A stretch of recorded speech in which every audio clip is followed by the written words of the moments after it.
So if you're wondering why Marjorie Taylor Greene seems just a little bit less insane lately, then AOC, she might have the answer. She got some tea that I think we should tune into. This should not be happening. And I don't think, look, as a member of Congress, we already have a low enough job approval rating. This shutdown is just going to drive everybody's approval rating that much lower. Yes. But so you're putting the blame on the leadership of your party. Absolutely. We control the House. We control the Senate. We have the White House. I've been vocal saying, you can use the nuclear option in the Senate. This doesn't have to be a shutdown. But what we have to do is we have to work for the American people. And our country is so divided right now. We see it all the time in every single way. It's divided in what I would say very dangerous ways. I serve in Congress, and that's where my frustrations are. It's not at the president at all. My frustrations are in Congress because we're the legislative branch. We should be passing bills. We should be passing the agenda that the American people voted for, and we're not. We're literally shut down. I'm angry at the speaker. I think the House should be in session. We should be doing our job. And over in the Senate, Democrats can reopen the government, but Republicans can do it too. And I called for to end the filibuster and use the nuclear option a month ago. Marjorie, get us some health care that's affordable. We're trying. Try harder. Thank you.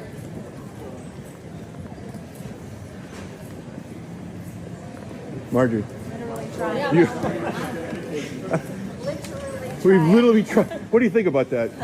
I don't think she knows how hard I'm trying. Yeah, we're the only ones standing up for health care. I agree with her. We need affordable health insurance. We have to take this very seriously because if Republicans are responsible for doing nothing about this and regular innocent Americans' health insurance premiums double, they're not going to be able to pay their rent. They're already getting crushed with the cost of living expenses that the Biden administration created, but have not come back down. Food prices have gone up this year. Even the Department of Agriculture put out a report on that in August. And there's many other problems, even potentially that we could see a slowdown in the economy next year. And I pray to God, not a recession. So this is extremely serious, Dr. Gina. Everyone should be talking about it. And here's where I'm upset.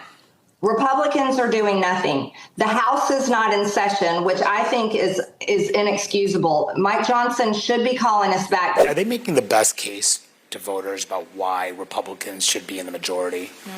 I'll tell you how I vote. I think of it's like rehiring someone that has worked for me.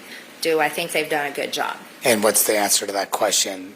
We said there's one question that the voters will consider. Do they do a good job or not? I think that's the question. Well, how would you answer that? Well, right now, I wouldn't give Republicans a great grade. I think this is why I'm being vocal. I always push on my own party to you guys need to govern the way you campaign. Here's some tea for you. MTG, people are like, oh my God, she's saying all of these things. Like, what's gotten into her lately? Oh, like she's bucking against Trump. She's bucking against the administration. Marjorie Taylor Greene wanted to run for Senate in Georgia. She wanted to run for Senate earlier this year in the state of Georgia. She wanted to be the Republican nominee for Senate. So she was gearing up for that statewide race, and Trump told her no. Trump said no. And the White House and Trump land shut down Marjorie Taylor Greene's personal ambitions to run for Senate. And she has been on a revenge tour ever since. I mean, I feel like that's a fair assessment. Marjorie turning her back because Donald Trump wouldn't support her Senate race is both fitting for a conservative in America, but also, I mean, I kind of understand that. Like, Marjorie Taylor Greene has gone along with everything Trump has done. She done groped cardboard cutouts of him and all of his policies. She's back no matter how crazy Trump gets. There she is. Even when she criticizes him, she won't fully do it.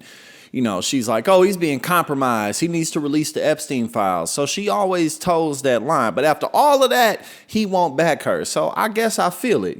She feels like he owes that to her. But also, you never know with someone like Marjorie Taylor Greene because she's completely insane and she's a true believer. She really believes in the conspiracy theories that she puts forward about, QAnon and the Democrats having the child pedo ring, even though that's, her boy right now, which is, again, causing some of the rift between the two of them. But at the end of the day, any type of resistance we have against Donald Trump is good. So hopefully more Republicans develop a bit of a spine to follow in her lead. But I wouldn't hold my breath about that because if you do, you probably gonna pass away. But that's interesting, an interesting look at why Marjorie Taylor Greene just might be a little bit salty with Donald Trump.